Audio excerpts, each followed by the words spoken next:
Propaganda അല്ലാത്ത ഒരു സിനിമയും സത്യത്തിലില്ല. ആദ്യം മനസ്സിലാകണം. നമ്മൾ ഏതെങ്കിലും ഒരു വാല്യൂ സിസ്റ്റത്തിനകത്തായിരിക്കും ഒരു സിനിമ ഉണ്ടാക്കുന്നത്. ഈ IPL ടീമിന്റെ പേരുകളൊന്നും നോക്കും. Chennai super Kings, Rajasthan Royals, Lucknow king, എല്ലാം കിങ്ങാ. ഡൽഹി ക്യാപിറ്റൽസ്. നമ്മൾ വെറുതെ നോക്കിയാൽ മതി.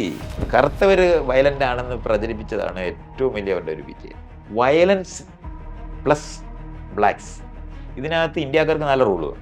ഗാന്ധി സൗത്ത് ആഫ്രിക്കയിൽ പോയിട്ട് സമരം ചെയ്യുമ്പോഴും ഇങ്ങനെ തന്നെയാണ്. നേറ്റീവ് ബ്ലാക്സിന് കൂടെ ഞങ്ങളെ പെടുത്തരുതെന്ന് പറഞ്ഞിട്ടാണ് ആദ്യത്തെ സമരം തന്നെ തുടങ്ങുന്നത്. ഇത് നമ്മൾ അറിയണം. നമ്മൾ ഇന്ത്യക്കാരെ പോലെ റേസിസ്റ്റുകളായിട്ട് ലോകത്ത് വേറെ ആരുമില്ല. ഈ വെള്ളക്കാർ പോലും ഇല്ല.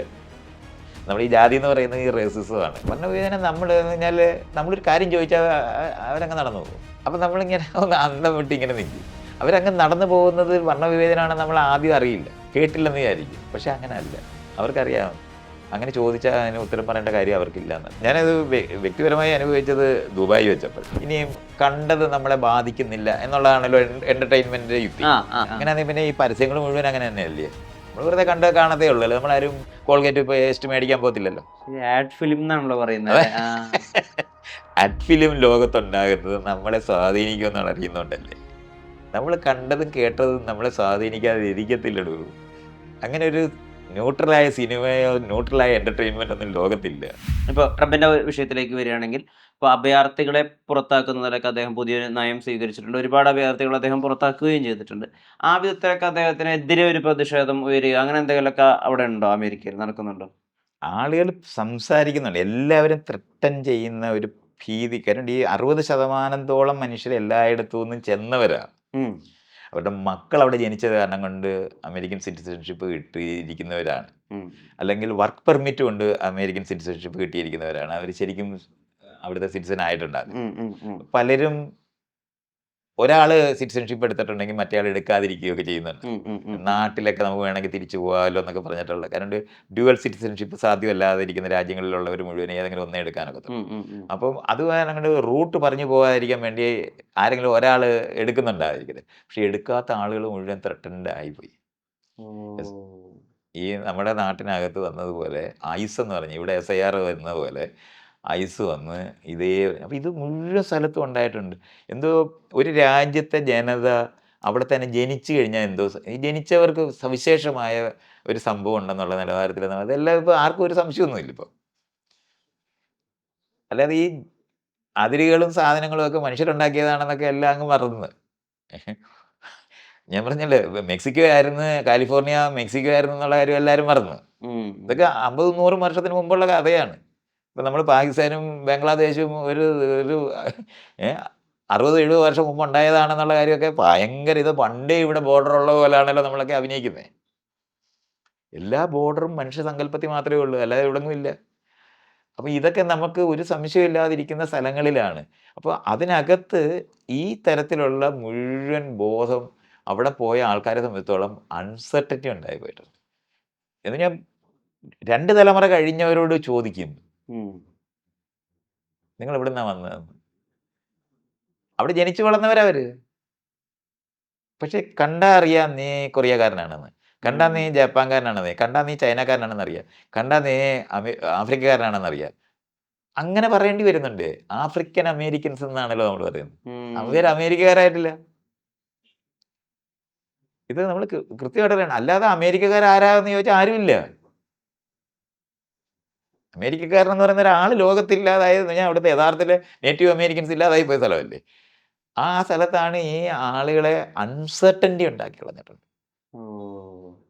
അത് വളരെ ബോധപൂർവം ഒരു സമയത്ത് നമ്മൾ ആലോചിക്കണം. ഈ സ്വാതന്ത്ര്യം കിട്ടി ഈ സ്ലേവ്സിനെ മാറ്റിയ ആ സമയത്തൊക്കെ തന്നെ കുക്ലസ് ക്ലാൻ ഉണ്ടായെന്ന് അറിയണം.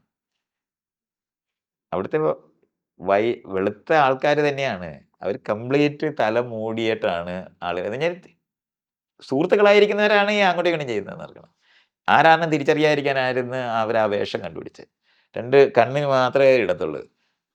വെളുത്ത ഒരു മുഖംമൂടി ഇട്ടിട്ടായിരിക്കും പുറത്തോട്ടിറങ്ങുന്നത്. അപ്പോൾ ആരാണെന്ന് അറിയാനേ പറ്റത്തില്ല. അപ്പോൾ ഇന്നലെ നമ്മൾ 2 പേരും കൂടെ കാപ്പി കുടിക്കാൻ പോകുന്നവരാണ്. പക്ഷെ രാത്രി വേറെ ആളാണ്.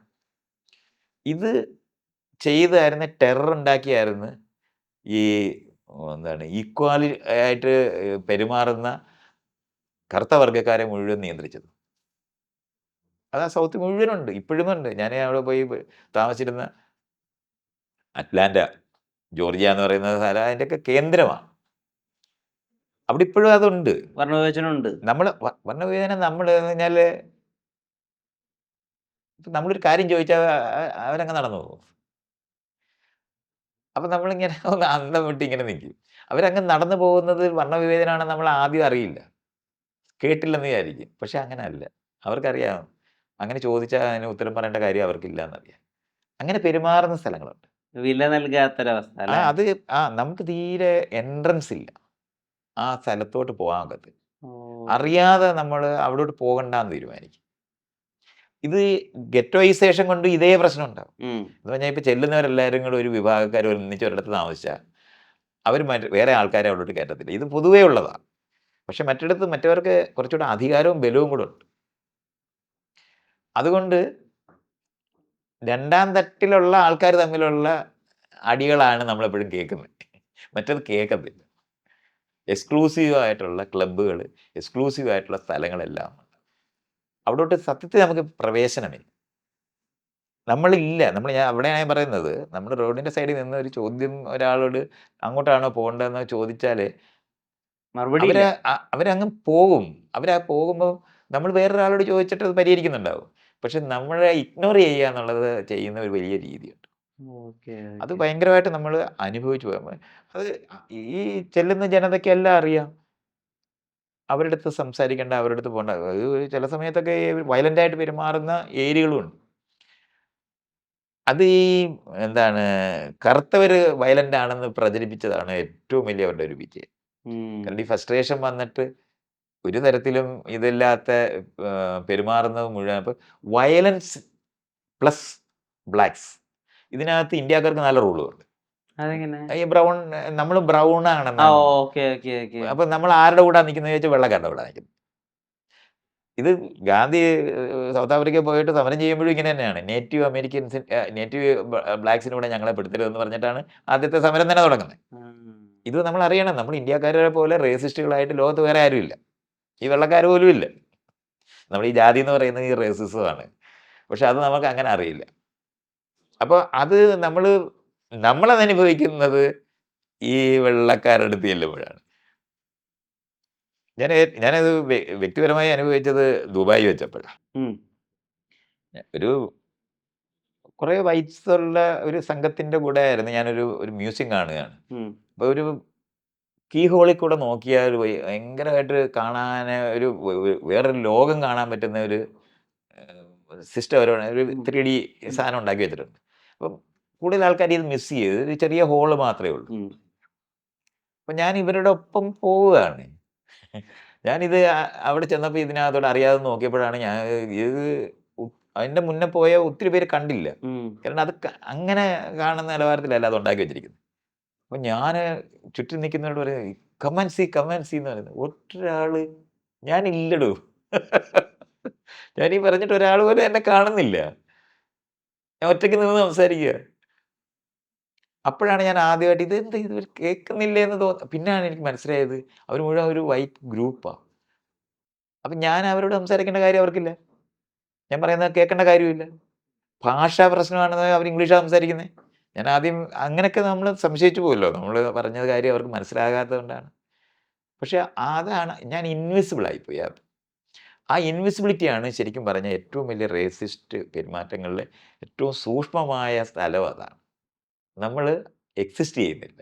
നമ്മൾ വലിയ ഈ 5 സ്റ്റാർ ഹോട്ടല് അവിടുത്തെ ചെന്നാല് ആരും നമ്മളെ കാണുന്നുണ്ടാകത്തില്ല. നമ്മൾ ചോദിച്ചാല് അവർ വേറെ ആൾക്കാരുടെ അപ്പുറത്തിരിക്കുന്നവരുടെ കാര്യം പറഞ്ഞുകൊണ്ടിരിക്കും. എയർലൈൻസിന്റെ അവിടെ കാണാൻ പറ്റും അത്. അതൊക്കെ നമുക്ക് അറിയാതെ അവർ വയലന്റ് ആയിട്ട് പെരുമാറിയിട്ടില്ല. മോശമായി പെരുമാറിയിട്ടില്ല. പക്ഷെ നമ്മളില്ല. ഈ രീതിയിലുള്ളൊരു സാധനമുണ്ട്. ഒരാൾക്കൊരു അറ്റൻഡൻസ് കൊടുക്കാന്ന് പറയണതും അത് ആ ഏരിയയിലാണ് ഇതിന്റെ ഏറ്റവും വലിയ ഒരു പ്രകടന സ്ഥലമുള്ളത്. അയാൾ അവിടെ ഇങ്ങനെ നടക്കുന്നുണ്ടാവും. ആരുടെയെങ്കിലും കണ്ണ് കിട്ടിയിട്ടോ, മുഖം കിട്ടിയിട്ടോ ഒന്നും കാര്യം പറയാന്. ഒരു കാര്യം ചോദിക്കാന്. അത് കിട്ടത്തില്ല. അതാണ് അവര് ചെയ്യുന്നത്. അത് എല്ലാ വ്യത്യസ്തമായ ശരിക്കും പറഞ്ഞാൽ അമേരിക്കയിൽ ഒരു 60% ഏതെങ്കിലും സ്ഥലത്തു നിന്ന് വന്നവരാണ്. പക്ഷേ ഈ ചെന്നവർ മുഴുവൻ ഞാൻ നേരത്തെ വീട്ടിനകത്ത് അപ്പൊളിറ്റിക്കലായ ആളുകളാണ് ചെന്നിരിക്കുന്നത്. കാരണം അവരുടെ കാര്യം മാത്രം നോക്കി എങ്ങനെങ്കിലും ജീവിക്കണമെന്നും സമൂഹത്തിൽ ഉയരണമെന്നും പണം ഉണ്ടാക്കണമെന്നും മാത്രം അറിയുന്നവരാണ്. അത്തരത്തിലുള്ള അപ്പൊളിറ്റിക്കലായ വലിയൊരു വിഭാഗമാണ് ജനത എന്നുള്ള നിലവാരത്തിലുള്ളത്. ഈ അപ്പുറത്ത് 250 വർഷത്തെ ഒരു പാരമ്പര്യം ഉണ്ടെന്ന് വിചാരിക്കുന്നതിനകത്ത് റേസിസ്റ്റുകളായ ആൾക്കാരുടെ അല്ലാത്ത ഉൽപ്പതിഷ്ണുക്കൾ എന്ന് നമ്മൾ പറയാവുന്ന ഉം. ലോകം മാറണമെന്ന് ആഗ്രഹിക്കുന്നവരായ ഒരു 25 തൊട്ട് 30% മനുഷ്യരുണ്ടാവും. അവരാണ് പൊളിറ്റിക്കലായിട്ട് അവിടെ ആക്റ്റീവ് ആയിട്ടുള്ളത്. ഇപ്പോൾ പൊളിറ്റിക്സിനെ പറ്റി സംസാരിക്കുമ്പോൾ ഇന്ത്യയിൽ ഈ സിനിമയെ പൊളിറ്റിക്സിന് വേണ്ടി ഉപയോഗിക്കുന്ന ഒരു രീതിയുടെ പുറത്ത് ഒരുപാട് ആരോപണങ്ങളൊക്കെ വരുന്നുണ്ട്. ഇപ്പോൾ ദുരന്തർ എന്നൊരു സിനിമ ഇറങ്ങുന്നു. അതിന് 2 ഭാഗങ്ങൾ ഇറങ്ങി. ദുരന്തർ 1, ദുരന്തർ 2. അത് രണ്ടും ഇന്ത്യ പാകിസ്ഥാനിൽ നടത്തിയ ചാരപ്രവർത്തികളെ അധിഷ്ഠിതപ്പെടുത്തിക്കൊണ്ടുള്ള ഒരു ആക്ഷൻ ബോളിവുഡ് സിനിമയാണ്. അപ്പോൾ ആ സിനിമയിൽ ഒരു 2ാം ഭാഗത്ത് പ്രത്യേകിച്ച് മോദി വരുമ്പോൾ ഈ പുതിയ ഇന്ത്യ വരുന്നു. പുതിയ ഇന്ത്യ വന്നു കഴിഞ്ഞാൽ വീട്ടിൽ കയറിയവരെ അവരുടെ വീട്ടിൽ പോയി അടിക്കുകയും ചെയ്യും, കൊല്ലുകയും ചെയ്യും എന്നുള്ളതാണ് അതിൻ്റെ ഒരു ടാഗ് ലൈൻ തന്നെ. അപ്പം ഇതിനൊരു പ്രൊപ്പഗാൻഡയാണ്, ഇതൊരു പ്രൊപ്പഗാൻഡ സിനിമയാണെന്നൊക്കെ വ്യാപക പരാമർശമൊക്കെ വരുന്നുണ്ട്. മൈത്രേയൻ ഇതിനെപ്പറ്റി അറിഞ്ഞിരുന്നോ? ഈ ഒരു വിഷയത്തെ ഞാനത് എങ്ങനെ പ്രതികരിച്ചു? കണ്ടില്ല. ആ. പക്ഷെ ഈ ക്രിട്ടിക്കലായിട്ട് ആൾക്കാർ എഴുതുകയും പറയുകയൊക്കെ ചെയ്തിരിക്കുന്നത് ഞാൻ കണ്ടായിരുന്നു. ഇതൊന്നും ഒരു സംശയം എന്തിനാണ് നമ്മൾ കേരള സ്റ്റോറിയൊക്കെ ഉണ്ടായി കഴിഞ്ഞാൽ പ്രൊപ്പഗൻഡ അല്ലാത്ത ഒരു സിനിമയും സത്യത്തിലില്ല. നമ്മൾ ആദ്യം മനസ്സിലാകണം. നമ്മൾ ഏതെങ്കിലും ഒരു വാല്യൂ സിസ്റ്റത്തിനകത്തായിരിക്കും ഒരു സിനിമ ഉണ്ടാക്കുന്നത്. എന്റർടൈൻമെന്റ് എന്ന് പറഞ്ഞിട്ടൊരു സിനിമ ലോകത്തില്ല. Okay, okay. അത് വെറുതെ പറയുന്നതാണ്. ഇൻഡസ്ട്രി എന്നൊക്കെ പറഞ്ഞ് ഇങ്ങനെ പറയുകയൊക്കെ ചെയ്യുന്നത് മര്യാദകേടുകളുടെ നേരത്തെ പറഞ്ഞില്ലേ വളരെ സട്ടിലായിട്ട് നമ്മൾ ഏതെങ്കിലും ഒരു കാര്യം എന്തിനാണ് നമ്മൾ പറയാണ് എന്റർടൈൻമെന്റ് ആണ്. പിന്നെന്തിനാ സെൻസർഷിപ്പ്?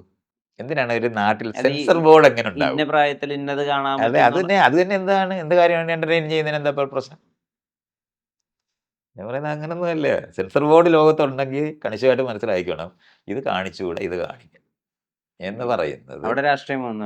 അപ്പോഴാണ് കൃത്യമായിട്ട് ഇത് ഇനി ഇനിയും കണ്ടത് നമ്മളെ ബാധിക്കുന്നില്ല എന്നുള്ളതാണല്ലോ എന്റർടൈൻമെന്റിന്റെ യുക്തി. ആ, ആ, ആ. വെറുതെ സിനിമ ആളുകളെ നമ്മൾ ഇൻഫ്ലുവൻസ് വെറുതെ ചെയ്യുന്നില്ല. അങ്ങനെയാണെങ്കിൽ പിന്നെ ഈ പരസ്യങ്ങൾ മുഴുവൻ അങ്ങനെ തന്നെയല്ലേ? നമ്മൾ വെറുതെ കാണത്തേ ഉള്ളല്ലോ. നമ്മളാരും കോൾഗേറ്റ് പേസ്റ്റ് മേടിക്കാൻ പോകത്തില്ലല്ലോ. ആഡ് ഫിലിം എന്നാണല്ലോ പറയുന്നത്. ആഡ് ഫിലിം ലോകത്തുണ്ടാകുന്നത് നമ്മളെ സ്വാധീനിക്കുമെന്നാണ് അറിയുന്നുണ്ടല്ലേ. നമ്മൾ കണ്ടതും കേട്ടതും നമ്മളെ സ്വാധീനിക്കാതെ ഇരിക്കത്തില്ലടൂ. അങ്ങനെ ഒരു ന്യൂട്രലായ സിനിമയോ ന്യൂട്രലായ എന്റർടൈൻമെന്റ് ഒന്നും ലോകത്തില്ല. അത് വെറുതെ ഈ മര്യാദകേടുകൾ പഠിപ്പിക്കുകയും മര്യാദകേടുകൾ ചെയ്യുന്നതിൻ്റെയും പ്രോപ്പഗൻഡ അല്ലാത്ത ലോകത്തൊരു സിനിമ ഉണ്ടാക്കാൻ പറ്റില്ല. നമ്മൾ വാല്യൂ ചെയ്യുന്ന വാല്യൂസ് കാണിക്കുന്ന അത് അത് പ്രചരിപ്പിക്കുന്ന അത് പ്രോപ്പഗൻഡ എന്നുള്ള വാക്ക് ഉപയോഗിച്ചുകൂടാ. അത് ഡിസിമിനേഷൻ എന്നുള്ള നിലവാരത്തിലൊക്കെ നമ്മൾ പറയും. പക്ഷെ എന്നാലും നമ്മുടെ വാല്യൂസിന്റെ പ്രോപ്പഗൻഡ അതിനകത്തുണ്ട് എന്നുള്ളതാണ്. ഇപ്പം ഞാനിരുന്ന് പറയുന്ന സമയത്ത് ഞാൻ അപ്ഹോൾഡ് ചെയ്യുന്ന വാല്യൂസ് ഞാൻ ഇതിനകത്തൂടെ പരത്തുകയല്ലേ ചെയ്യുന്നേ. അതില്ലാതെ എങ്ങനെ അത് മിണ്ടുന്നു? അതില്ലാതെ എങ്ങനെ കാണിക്കും? അങ്ങനെ ഒരു ലോകമുണ്ടോ? അത് വെറുതെ പറയുന്നതാണ്. ഇതാണ് നമ്മൾ മനസ്സിലാക്കേണ്ടത്. അല്ലാതെ ഇത് ഞങ്ങൾ വളരെ സിമ്പിളായിട്ട് ആൾക്കാർക്ക് കാണാം. അങ്ങനെ ഒരു ലോകമില്ല. വാല്യൂ സിസ്റ്റം ഇല്ല ഉണ്ട് നമ്മൾ അതിനകത്ത് കാണും. അതില്ലാതെ നമുക്ക് പറയാനോ പ്രവർത്തിക്കാനോ ചിന്തിക്കാനോ സാധ്യമല്ല. ഒരു കവിത എഴുതിയാൽ ഒരു കഥ എഴുതിയാൽ നിങ്ങളൊരു വാക്ക് പറഞ്ഞാൽ അതിനകത്ത് ഈ വാല്യൂയിൽ ഏതെങ്കിലും പോയി നിൽക്കും. ഇന്ന് രാജകീയമായ ഊണാണ് എനിക്ക് കിട്ടിയതെന്ന് പറയുന്ന ഒരു വളരെ സിമ്പിളായ വരിയാന്നോ? ശരിയാ. നമ്മൾ വെറുതെ നോക്കിയാൽ മതി. ഈ IPL ടീമിന്റെ പേരുകൾ നോക്കും. Chennai super Kings, Rajasthan Royals, Lucknow king എല്ലാം കിങ്ങാ. ഡൽഹി ക്യാപിറ്റൽസ്. നമ്മൾ വെറുതെ നോക്കിയാൽ മതി. ആ വാല്യൂ സിസ്റ്റം എന്ന് പറയാം അതിനകത്ത് എല്ലാം നമുക്ക് കാണാം. ഈ മേല് കീഴ് ഉള്ള യുക്തികളിനകത്തുള്ളതാണ്. അല്ലാതെ സൈഡിൽ നോക്കുന്ന ഒരാളുടെയോ ഒരു പേര് പോലും അതിനകത്തൊന്നുമില്ല. ഇത് സിമ്പിളായിട്ടിരിക്കുന്നില്ല അങ്ങനെ. നമ്മളെല്ലാം പറയും, നിന്നെ കണ്ട ഒരു രാജകുമാരനെ ഒരു റോയൽ ലുക്ക് ഉണ്ട്. രാജകുമാരൻ മക്കളെ വിളിക്കുന്നതാണ് പ്രിൻസസ്, മൈ പ്രിൻസസ്. നമ്മുടെ വാല്യൂ സിസ്റ്റമാണ് ഈ പറയുന്നത്. ഇത് പ്രചരിപ്പിക്കാതെ നമുക്ക് എങ്ങനെ പറയാൻ പറ്റും? ഇതുകൊണ്ടാണ് വളരെ ബോധപൂർവം നമ്മൾ ഈ പറയുന്ന ബോഡി ഷേമിംഗ് എന്നൊക്കെ പറയുന്ന വരികളും എല്ലാം നമ്മൾ പറയുമ്പം ഇതിനകത്തൂടെ ഒരു മെസ്സേജ് നമ്മൾ കമ്മ്യൂണിക്കേറ്റ് ചെയ്യുന്നുണ്ട്, ഒരു വാല്യൂ സിസ്റ്റം നമ്മൾ കടത്തിക്കൊണ്ട് പോകുന്നുണ്ട് എന്നറിയാതെ ലോകത്തൊരു സിനിമയോ ഒരു ഡോക്യുമെൻ്ററിയോ ഞാനിരുന്ന് ഈ പറയുന്ന പ്രഭാഷണത്തിനകത്തും ഈ വാല്യൂ സിസ്റ്റം വരും. എൻ്റെ മൂല്യബോധം എൻ്റെ വാക്കുകളിലൂടെ പ്രദർശിപ്പിക്കുകയും മറ്റുള്ളവരെ സ്വാധീനിക്കുകയും ചെയ്യും. അങ്ങനല്ലാത്ത ഒരു സാധനവും ലോകത്തില്ല. ഈ കണ്ണിനകത്തൂടെയും ചെവിക്കകത്തൂടെയും മൂക്കിനകത്തൂടെയും ഒക്കെ കടന്നു വരുന്ന ഏത് ഇൻഫർമേഷനും വാല്യൂ ലോഡഡ് ആണ്. അത് നമ്മളങ്ങനെ അറിയണം. ഇതുകൊണ്ടാണ് ഞാൻ ഈ ഗെയിമിനെ പറ്റി പറഞ്ഞാൽ വളരെ ഇൻസെൻസിറ്റീവായ ഒരു ഒരു ഒരു 2000 തൊട്ടുള്ള മുഴുവൻ ആൾക്കാരും കൊല്ലുന്നത് പ്രിസിഷനോടെ കൊല്ലുന്നതിനെ പറ്റി മാത്രമായിരിക്കും അവർ സംസാരിക്കുന്നത്. അല്ലാതെ ഈ പറയുന്ന വെടിവെക്കുമ്പം ഉന്നം തെറ്റിപ്പോയതിലുള്ള സങ്കടപ്പെടുന്നവർ മാത്രമേ കാണുള്ളൂ. ഇപ്പൊ ഈ ദുരന്തരം ഇറങ്ങിയപ്പോൾ അതിന് ചുവടുവെച്ചിട്ടുള്ള കുറച്ചധികം ഫോർകാസ്റ്റ് ചെയ്തിട്ടുള്ള ചില പഠനങ്ങളൊക്കെ ആളുകൾ പറയുന്നുണ്ട്. ദാറ്റ് ഇപ്പോൾ ദുരന്തം കൂടി വരുമ്പോൾ ആളുകൾക്ക് കുറച്ചുകൂടി അവർ ലെജിറ്റിമേറ്റ് ആയിട്ട് കുറച്ചുകൂടി പ്രചരിപ്പിക്കുന്ന കാര്യങ്ങൾ കുറച്ചുകൂടി ദൃഢത വന്നു, കുറച്ചുകൂടി സത്യങ്ങൾ തന്നെയാണത്. ആണെന്ന് ആളുകൾ വിശ്വസിക്കാൻ തുടങ്ങി. അപ്പോൾ ഇപ്പൊ കാണ്ഡഹാറിന്റെ പ്ലെയിൻ ഹൈജാക്ക് അന്നത്തെ ഗവൺമെന്റിന്റെ പിഴവ് കൊണ്ടാണെന്നും ഇന്നത്തെ ഗവൺമെന്റ് ആയതുകൊണ്ട് തന്നെ നമുക്ക് തിരിച്ചടിക്കാൻ പറ്റുന്നുണ്ടെന്നും അന്നത്തെ ഗവൺമെന്റ് ഒരുപാട് പേരെ തീവ്രവാദികളെ വിട്ടുകൊടുത്തെന്നും ഇന്നത്തെ ഗവൺമെന്റ് ആ തീവ്രവാദികളെയൊക്കെ കൊല്ലുകയാണെന്നും അന്നത്തെ ഗവൺമെന്റ് മോശം, ഇന്നത്തെ ഗവൺമെന്റ് നല്ലത്, അന്നത്തെ ഗവൺമെന്റ് ദുർബല, ഇന്നത്തെ ഗവൺമെന്റ് ശക്തിയുള്ള. ചെയ്യാതിരിക്കത്തേയില്ലെന്ന് ഞാൻ ഈ പറയുന്നത്. അത് പ്രകടമാകുന്നതുകൊണ്ടാണ് നിങ്ങൾ കണ്ടുപോകുന്നത്. പക്ഷെ ഓവർഡു ആയിപ്പോയി. അല്ല, അത് പ്രകടമായി കാണുന്ന, നിങ്ങൾ പ്രകടമായി പറയാനായിട്ട് കാണുന്ന തരത്തിൽ അവർ ചെയ്യുന്നതിൽ അതിന് പോലും ഉളുപ്പില്ലാതായി മാറി എന്നുള്ളതാണ്. അത് നമ്മളങ്ങനെ മനസ്സിലാക്കിയാൽ മതി. പക്ഷേ രാമായണ മഹാഭാരതം കാണിച്ചിട്ടാണ് ഈ BJP ഉണ്ടായെന്നുള്ള കാര്യം നമുക്കറിയാമല്ലോ. അത് അങ്ങനെ തന്നെ മനസ്സിലായാൽ മതി. സീരിയലിലെ കാര്യമല്ലേ പറയുന്നത്? സീരിയൽ തന്നെ വളരെ കൃത്യമായിട്ട് ഹിന്ദുക്കളെ ഉണ്ടാക്കിയ സാധനമാണത്. അല്ല, അത് വെറും കഥയല്ലല്ലോ.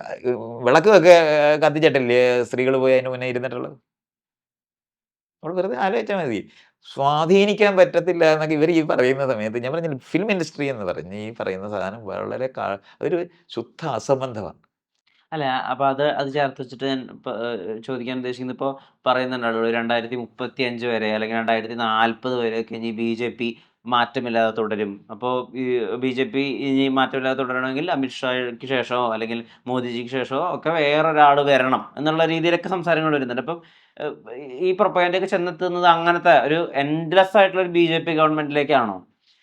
ഞാൻ പറയാം, സെൻട്രൽ ഇന്ത്യ എന്ന് പറയുന്ന, നമ്മൾ ഇന്ന് പറയുന്ന വടക്കേ ഇന്ത്യ എന്ന് പറയുന്നത് വേറൊരു രാജ്യമാണ്. അത് പണ്ടേ അങ്ങനെ തന്നെയാണ്.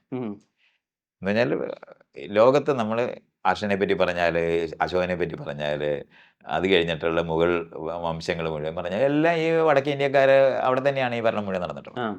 നമ്മളാരെങ്കിലും ഇന്ത്യയിൽ ഉണ്ടായിട്ടുള്ളവരല്ല. തെക്കേ ഇന്ത്യയെ ഒരു റെഫറൻസ് പോയിന്റ് എന്ന് പറയുന്ന ഫുട് നോട്ടിലുള്ള എന്താണ് ചോളന്മാരെന്ന്, ദ്രവിഡിയൻസ് അല്ല, ഇവിടുത്തെ ഭരണക്കാരെ പറ്റിയുള്ള ഹിസ്റ്ററി എന്ന് പറയുന്നത് ഫുട് നോട്ടാണ്. അല്ലാതെ ഇവരാരും ഇവിടോട്ടെങ്കിലും വന്നിട്ടില്ല. ശരിക്കും ഇന്ത്യക്കാരെന്ന് പറയുന്നത്, ഇന്ന് നമ്മൾ അഫ്ഗാനിസ്ഥാൻ എന്ന് പറയുന്നതാണ് ഏറ്റവും വലിയ ഇന്ത്യ.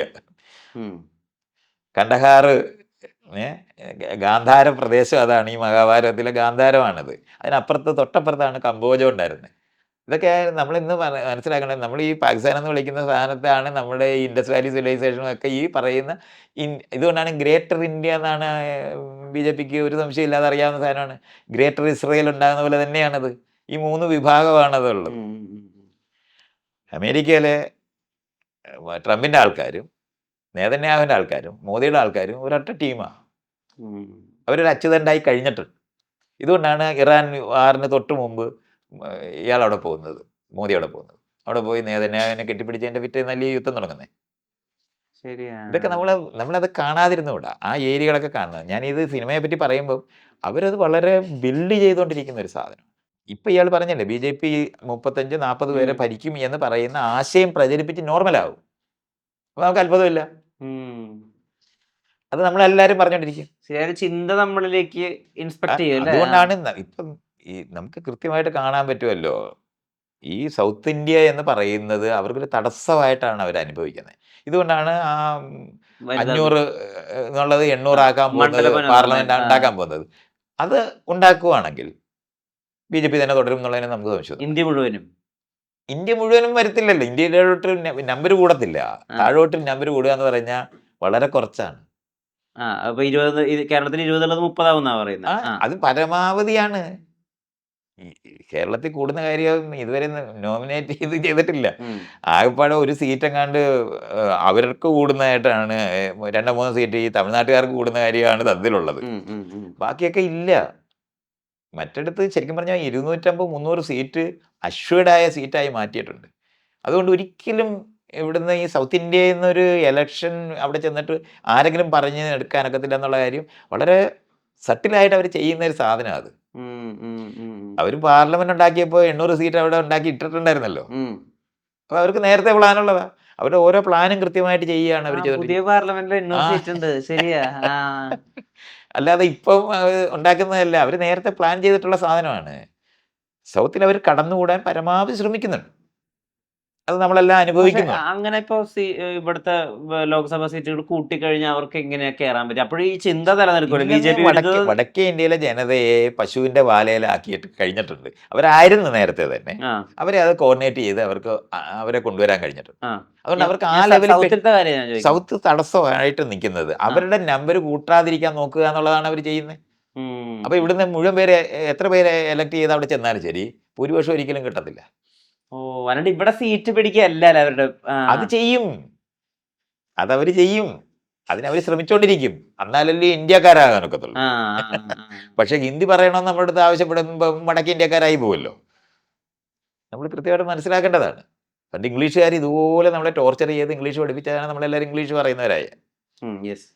അതേപോലെ തന്നെ നമ്മൾ ഇനിയിപ്പോൾ ഇതേപോലെ തന്നെ വടക്കേ ഇന്ത്യക്കാർ നമ്മളെ ഹിന്ദി പഠിപ്പിച്ചേ അടങ്ങത്തുള്ളൂ എന്നുള്ളതാണ് അവസ്ഥ. വടക്കേ ഇന്ത്യ ഭരിക്കുന്ന ഒരു ഇന്ത്യയെ ഈ കോൺഗ്രസ് ഭരിച്ച കാലം തൊട്ട് ഉണ്ടായിട്ടുള്ളൂ. തെറ്റായിട്ട് ധരിക്കണ്ട. പക്ഷേ അതിനകത്ത് ഒരു ഫെഡറൽ സ്റ്റേറ്റുകളുടെ ഒരു യുക്തിക്കകത്തേക്ക് കൊണ്ടുവരാൻ നമുക്ക് ഇതുവരെ കഴിഞ്ഞിട്ടില്ല. നമുക്ക് പഞ്ചായത്ത് ഉണ്ടാക്കി ഒരു ജനാധിപത്യപരമായ ഒരു സമൂഹം രൂപപ്പെടുത്താൻ കഴിഞ്ഞിട്ടില്ല. ഖാപ്പ് പഞ്ചായത്താണ് വടക്കേ ഇന്ത്യയിൽ ഇപ്പോഴും നിൽക്കുന്നത്. 2000 കൊല്ലം മുമ്പുള്ള ജാതി പഞ്ചായത്താണ് നിൽക്കുന്നത്. അതിനെയാണ് പഞ്ചായത്ത് എന്ന് ഇപ്പോഴും പറഞ്ഞുകൊണ്ടിരിക്കുന്നത് അവിടെ. നമുക്ക് മാത്രമാണ് ഈ ഇത്തരത്തിലുള്ള ഇലക്ഷനും സാധനവും. അവിടെ ഇലക്ഷൻ എന്ന് പറഞ്ഞാൽ കൃത്യമായിട്ട് ആര് നിൽക്കണമെന്ന് ആര് ജയിക്കണമെന്നുള്ള എല്ലാവർക്കും അറിയാം. അവിടെ ഗ്രാമമുഖ്യനൊക്കെ ഇപ്പോഴും ഉണ്ടല്ലോ. അതുകൊണ്ടാണ് ആ ഗ്രാമമുഖ്യൻ എന്ന് പറയുന്നത് 2000 കൊല്ലം മുമ്പുള്ള ജാതിയാണത്. അതിനകത്തൊന്നും നമുക്ക് സംശയം വേണ്ട. ഈ പഞ്ചായത്ത് എന്നുള്ള വാക്ക് നമുക്ക് ശരിക്കും പറഞ്ഞാൽ അപമാനകരമായ ഒരു വശം അതിനുണ്ട്. ജാതി പഞ്ചായത്താണ് നിൽക്കുന്നത്. ജാതി എന്ന് പറഞ്ഞാൽ കാപ്പ് പഞ്ചായത്ത് എന്ന് അതിന് പറയുന്നത്. അത് ഇന്ന് തുടങ്ങിയതല്ല. എന്തോ ജനാധിപത്യം നടക്കുമായിരുന്നു നമുക്ക് തോന്നുന്നു.